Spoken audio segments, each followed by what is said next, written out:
Cheating. It's one of the most painful betrayals anyone can experience in a relationship, especially in marriage. Whether you're someone who's been cheated on, someone who's trying to understand the reasons behind it, or simply curious about the psychology behind infidelity, this video is for you.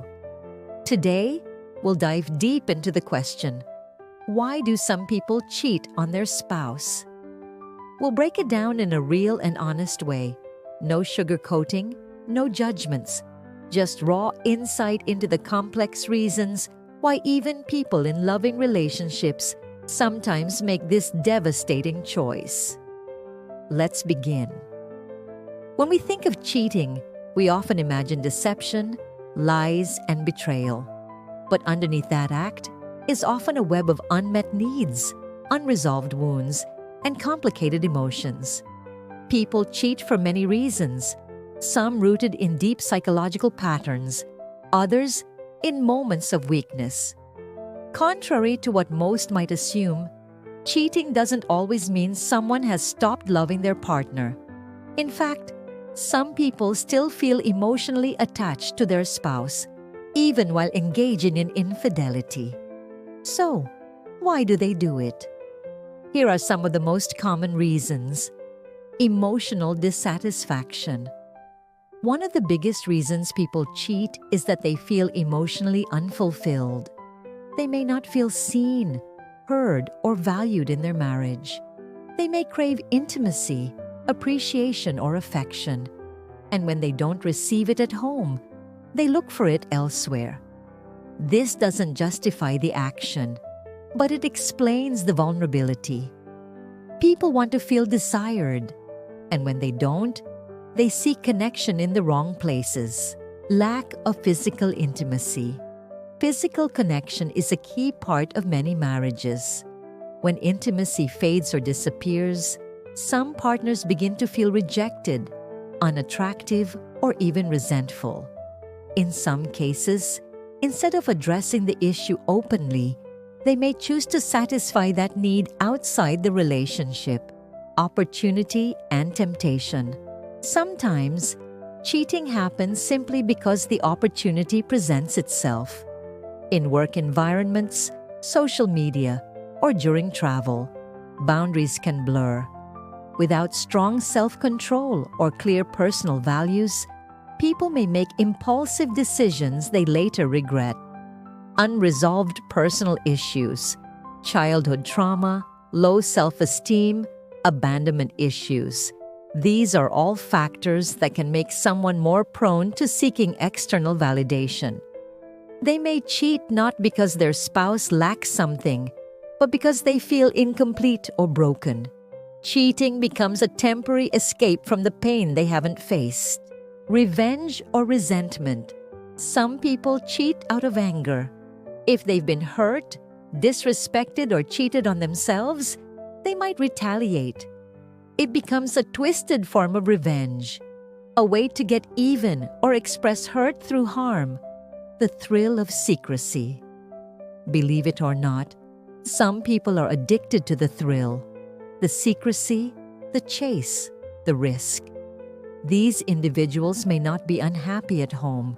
They simply seek novelty or adrenaline in a life that feels too predictable. Belief that they won't get caught. For some, the lack of consequences makes cheating easier.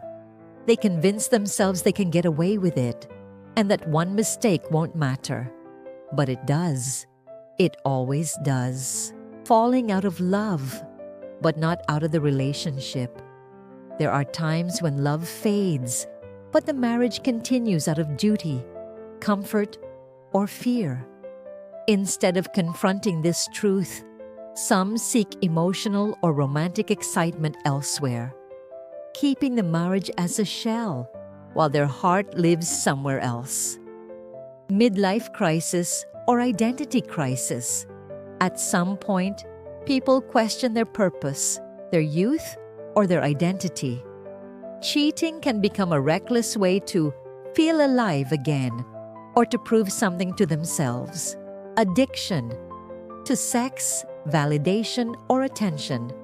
Some people have compulsive behaviors rooted in addiction, whether it's to sex, attention, or constant validation.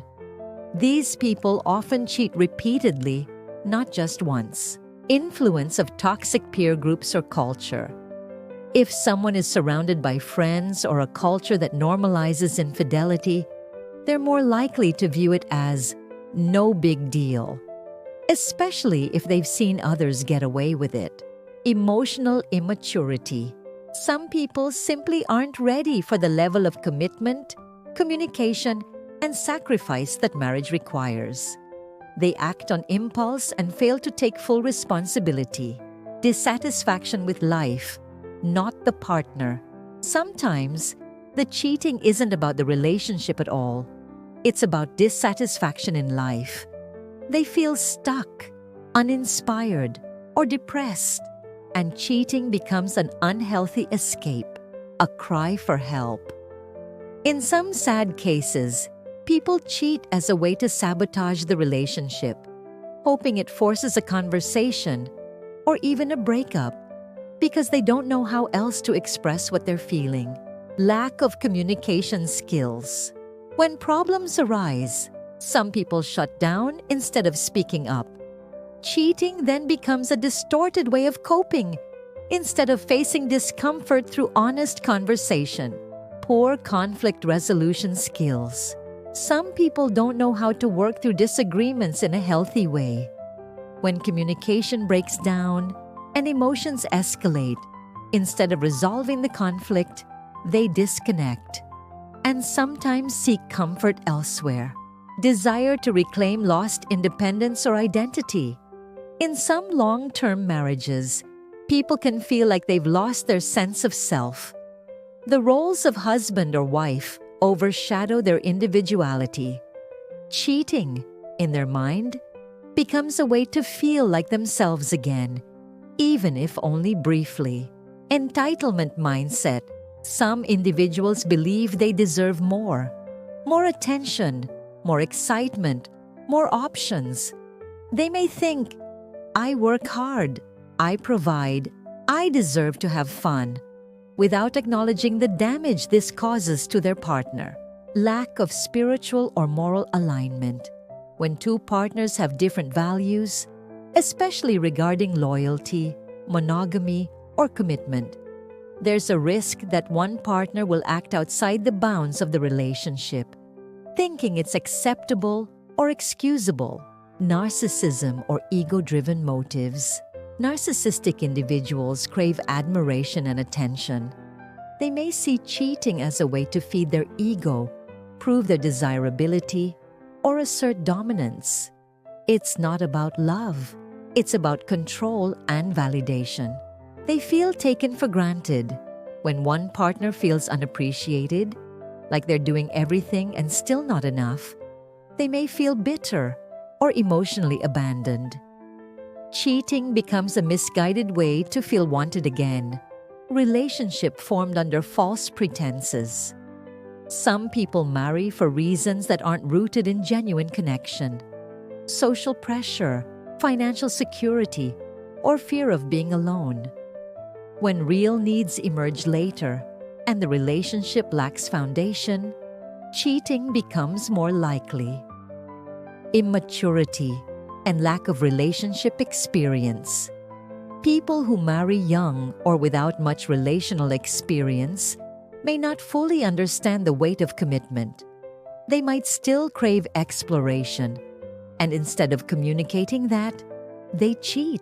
Influence of alcohol or substance abuse. Cheating can happen in moments of impaired judgment. Alcohol or drug use lowers inhibition, increases impulsivity, and clouds moral reasoning, leading to choices they may not have made sober. Influence of unresolved past infidelity. If someone grew up in a household where cheating was normalized, or if they've cheated before and never faced consequences, they may not see infidelity as a serious betrayal. Past behavior can become a pattern, emotional disconnection masked by routine. Long-term relationships often fall into routine. When couples stop checking in emotionally, stopped talking, stopped laughing, stopped connecting, cheating can happen not out of hate, but out of numbness. They want out, but don't know how to leave. This is one of the saddest reasons. Some people cheat because they no longer want to be in the relationship, but lack the courage to end it directly. The affair becomes their way out, a destructive exit strategy. Influence of media and social conditioning. Movies, music, and media often glamorize affairs, passion, and secrecy. For some, these narratives influence their expectations of romance, making monogamy seem boring or limiting. They mistake lust or chemistry for love. Some people confuse the high of attraction with real emotional connection. When that temporary spark hits, they mistake it for something meaningful and make impulsive decisions. They're testing boundaries or seeking validation from others. People who feel insecure may fish for attention to see if they still got it. Flirting leads to emotional affairs and sometimes physical ones. It's less about the affair and more about their self-image. They feel emotionally safer with someone outside the relationship. If vulnerability or emotional honesty is punished at home through criticism, neglect, or emotional distance, they may open up emotionally to someone else, leading to emotional or physical cheating. No strong moral compass. Some individuals have not developed a strong inner sense of right and wrong. They view relationships as temporary or transactional. In these cases, cheating isn't even seen as betrayal. It's seen as normal. As we can see, cheating doesn't come from a single cause. It comes from a combination of emotional, psychological, and relational breakdowns. But no matter the reason, infidelity always causes pain. So what can be done to protect our relationships and ourselves? Don't internalize the betrayal.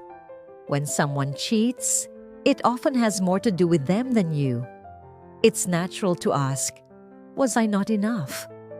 But cheating is a choice, one made by the person who broke the trust. You are not to blame for someone else's lack of integrity. Consider individual and couples therapy.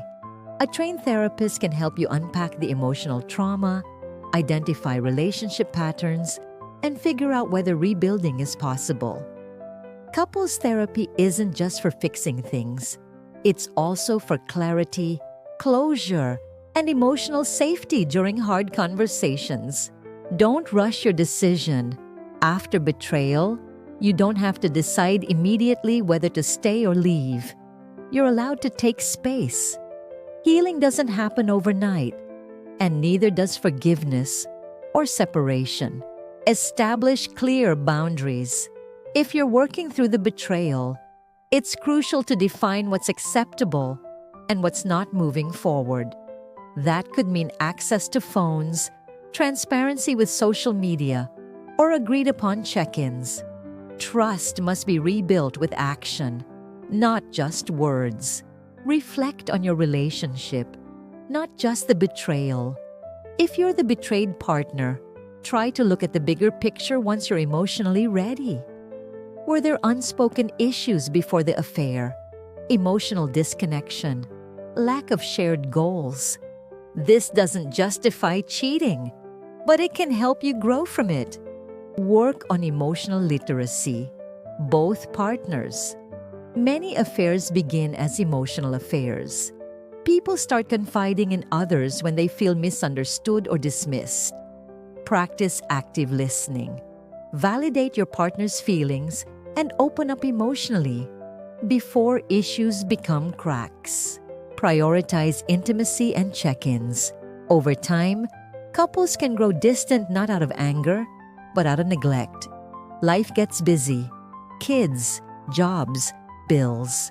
But intentional connection, whether emotional or physical, keeps a relationship alive. Weekly check-ins or relationship dates can make a huge difference. Learn to identify red flags early. Some signs of a deteriorating relationship include growing emotional distance, avoidance of communication, a partner becoming secretive or overly protective of their phone, sudden defensiveness when asked simple questions, lack of affection or intimacy. Being aware doesn't mean being paranoid. It means being present. Rebuild self-worth, not just the relationship. If you've been cheated on, your self-esteem may be shattered. Work on yourself. Read, journal, travel. Spend time with people who affirm your value. Whether you stay or leave, healing your sense of worth is key. Understand forgiveness doesn't mean forgetting. Forgiveness is for your peace, not their comfort. You can forgive someone and still decide they don't belong in your life. Forgiveness is not permission to be hurt again. It's freedom from holding on to the pain. If you're the one who cheated, own it fully. Excuses won't heal your partner. If you're truly remorseful, be radically honest. Take full responsibility. Answer uncomfortable questions. Give them the emotional space they need, and expect that they might not forgive you. Avoid the blame game. In trying to repair the relationship, both partners should avoid keeping score. It's not about who hurt who more. It's about whether both of you want to grow through the pain or not. If children are involved, protect them emotionally. Don't use your kids as messengers. Don't badmouth your spouse in front of them. Even if the marriage ends, your job as co-parents continues. Shield them from the adult pain as best you can. Surround yourself with honest, supportive people. Talk to people who will tell you the truth, not just what you want to hear. Whether you stay or leave, your healing will be stronger if you're surrounded by people who respect your emotional journey. Don't romanticize reconciliation. Do the work. Some couples do recover after infidelity, but not by pretending it never happened. It requires intense emotional labor, honesty, and willingness to change. It's possible, but it's not easy. Don't expect a Hollywood ending. Expect deep inner work. Choose growth, whatever your decision. Whether you stay in the relationship or walk away, choose the path that makes you stronger, wiser, and more emotionally whole. Infidelity can destroy, but it can also awaken. Don't let it define you. Let it transform you.